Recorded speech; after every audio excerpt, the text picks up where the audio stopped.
তো আজকে রান্না করব, সবাই তো ঘুগনি বানাই শুধু মটরের, আমি আজকে বানাবো মটর, চানা, রাহার ডাল, মুগ ডাল সব মেশানো আছে।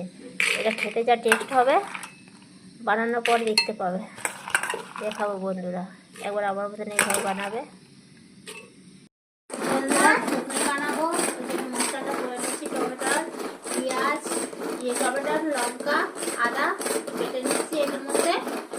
আর আলু মটর সেদ্ধ হয়ে গেছে, আর পেঁয়াজটা আর রসুনটা করে নেওয়া আছে। দেখো এটার মধ্যে আমার হয়ে গেল টমেটোটা পেস্ট করা।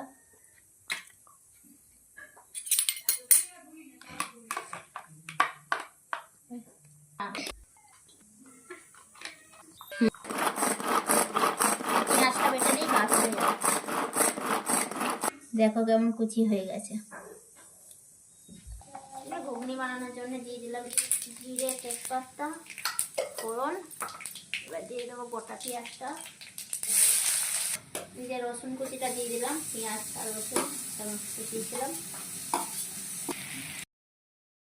টমেটো আর লঙ্কা কুচিটা দিয়ে দিলাম।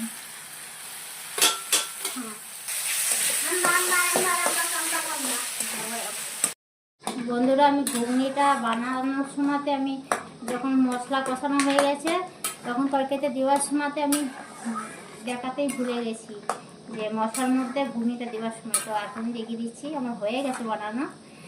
তো ধনে পাতা কুচি দেবো আর নামিয়ে দেবো। মটর দিয়ে ঘুগনি। যে বন্ধুরা আমার ঘুগনিটা হয়ে গেছে, আলু দিয়ে, চানা দিয়ে আর মটর দিয়ে, সাথে দিয়েছি রাহার ডাল, মুগ ডাল আর ধনে পাতা। দারুণ হয়েছে। পেঁয়াজ কুচি কেমন হয়েছে রে? আগে আমি বলে দিচ্ছি, আমি আগে খেয়ে নিয়েছি অল্প। কেমন হয়েছে? সেই স্বাদ, সেই স্বাদ।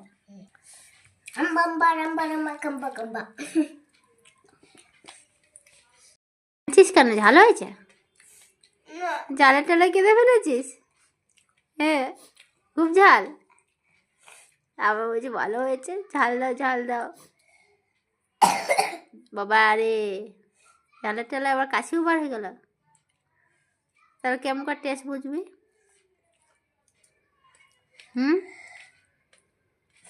খেয়ে করে। হ্যাঁ, কেমন হয়েছে? সেই স্বাদ, সেই স্বাদ। খা।